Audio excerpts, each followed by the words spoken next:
So maybe you're thinking about getting a Brazilian Rainbow Boa. And so today I just want to give you guys just some tips, some friendly tips. I've had Skittles here for about, how long has it been? I've had Skittles here for about, I would say maybe like 2 months now, and she's doing really well. I'm able to keep her humidity up. I mean, like literally it's like 99% all day pretty much. And so she's eating every time for me.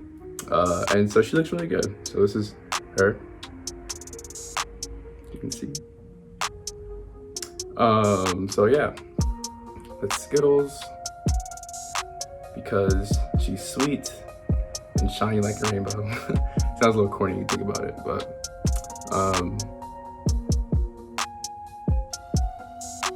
yeah, she's been good so far. She's really cool colorings and markings and whatnot. Friendly so far. Haven't had any issues with her. I hope it stays that way. And yeah, so that's her. So anyway, so today I just want to show you guys just some helpful tips on how to keep your husbandry on point. So like I said, like if you're thinking about getting a Brazilian Rainbow Boa, the biggest thing is going to be humidity. So let's get down to it. So okay, I had to put Skittles up because it's a little hard to show you guys the particular substrates and different things that I use to keep, the humidity as high as I'm able to keep it. So starters, substrate. So for substrate, I think substrate is the most important part. Honestly, that's the biggest key of keeping, your humidity up consistently without constantly having to mist it down.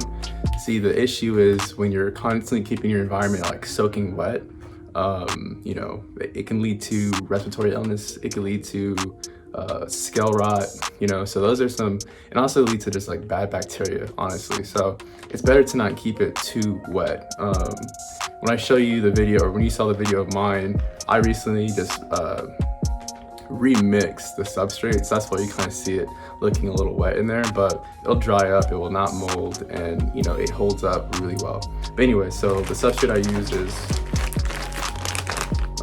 soft cocoa fiber, and then the other one is called Jungle Mix by Zilla. So it's like, what is this? It's a mix of fir and sphagnum peat moss. So yeah, it's pretty much like ground up. And so what I do is I do 50-50. So I'll mix literally 50% of the jungle mix and 50% of the soft cocoa fiber. And then I'll just take a couple, some cups of water, and I'll just kind of mix it all up. And you get this nice kind of like, muddy, like good mix, I wouldn't say muddy, but it's stuck to the cocoa fiber. Anyways, my point is just that it just really keeps your humidity like booming. I'm actually a big fan of cypress mulch, but cypress mulch, like I think it's okay, but it lasts, I would say maybe about like 3 weeks. After 3 weeks, you're constantly misting it down a lot more. I think for certain species, mulch works better. But for Brazilian Rainbow Boa specifically, I think using soft cocoa fiber, I feel like with that jungle mix is great for a Brazilian Rainbow Boa. Another thing you can do is, instead of, say if you can't get your hands on some soft cocoa fiber, you can instead use cypress mulch. So 50% cypress mulch and 50% of that jungle mix that I showed you guys. So just using those two things alone will really help out your humidity. So second thing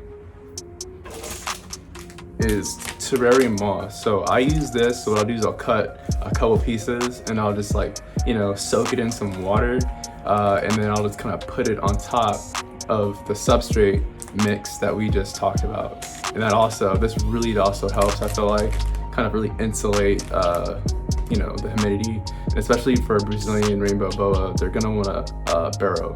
So they're gonna want to bury themselves, burrow, whatever, into the substrate. Like mine does it all the time. In fact, like every time, a lot of times it's hard fishing her out, but hey, it keeps her happy, so I don't mind. Anyway, so terrarium moss, on top of the substrate that we just talked about will really help keeping or will really help boost your humidity in a natural way. Once again, just to keep you from having to constantly mist down your enclosure like all day, every day. Like the idea is to get your humidity high without overcompensating for too much wetness, right? Like, so that's just the idea. You want to avoid too much wetness. It's a nice little balance you have to play. So my third thing is, as you can see here, I use glass enclosures for all my snakes. And a lot of people always ask me like, hey, how do you keep, your humidity up in a glass enclosure? And so for me, like, these aren't your typical glass enclosures. Like, some people like us will use like an actual aquarium. These are not aquariums, these are terrariums, but these are built for like amphibians and reptiles and snakes and whatnot.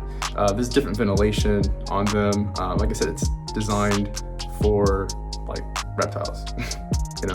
Anyway, so what I do to really kind of keep the humidity inside, because you're dealing with the screen top, and that's the issue. So just too much ventilation. Like I said, you have ventilation on these Exoterra tanks. You have ventilation going all across here on this bar. There's these little holes so that you have ventilation coming from here, and then you also have these like two sides, right? Or maybe it's just one side if you have a smaller tank. But my point being is that like you need to cover at least half of your screen, and so that's what I do. I cover half my screens, and it really kind of insulates all of the humidity, and also it looks nice too.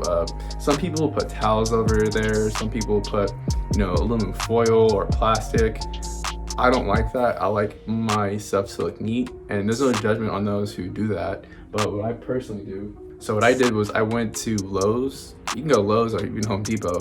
I think this is plexiglass. I don't know for sure if it's plexiglass. Like, this the one. Get the one that you can bend. Not the one where it's actual glass. Because if you touch that could break. And you don't really want to deal with broken glass in your terrarium or near your terrarium. So get the plastic one. It's plastic.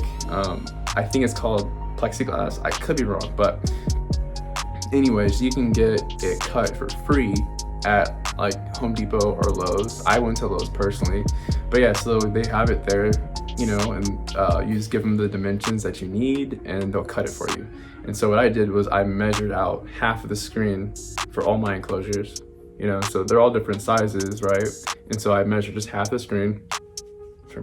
So I measured half the screen, and then I went to Lowe's and I was like, hey, like I need this type of plastic but cut to these measurements, and so they did that for me, and that way once again keeps the humidity in and it also looks clean. So those are the top 3 things that I recommend if you're getting a Brazilian Rainbow Boa, especially if you're doing a glass enclosure. I personally recommend glass enclosures. I'm not really a fan of tubs. Then again, I don't judge people who do go the tub route. Me personally, it's just not my style. But anywho, as you can see, all my tanks kind of have the same style or the same strategies, if that makes any sense.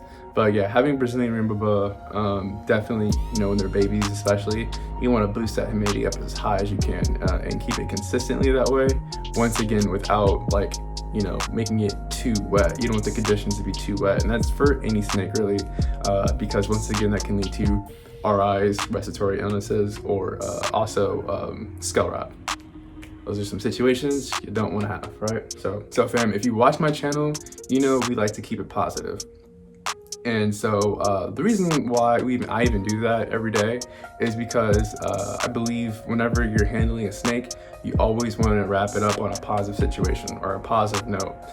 Say if you got bit, unfortunately, or say if, I don't know, you got spooked, whatever. It hits at you and then you're afraid and then you put it back, that's a negative experience. You're ending it on a negative experience, and it's not really good for your snake, and it's also not good for you. So the idea, if you're in that situation, is just to kind of continue the handling process and wrap it up on a positive note. So that's why we wrap it up on a positive note here. I find, why not do that with each other? I think that's really impactful and awesome. So let's get down to it. So today's positive challenge of the day is just enrichment.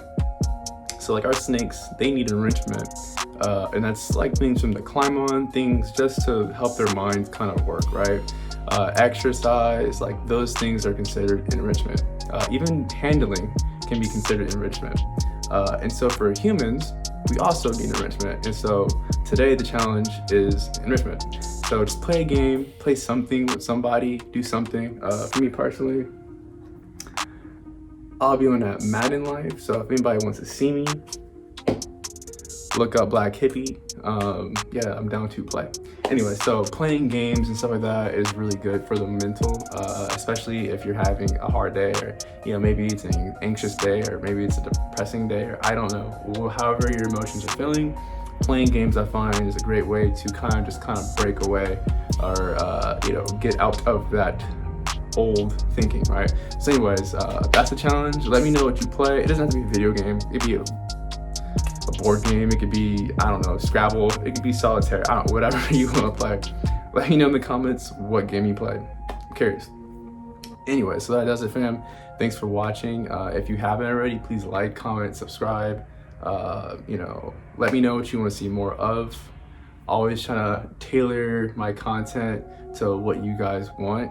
And so yeah, that's just how I like to do it. Anyways, I hope if you're getting a Brazilian Rainbow Boa, you go ahead and you do it. Just make sure you do all your research. I hope that the information I gave you helped you. It's what worked for me, and so that's all I can really do is share what works for me. Anyway, so that does it, fam. Thanks again for watching. Blkhippiee out. Peace.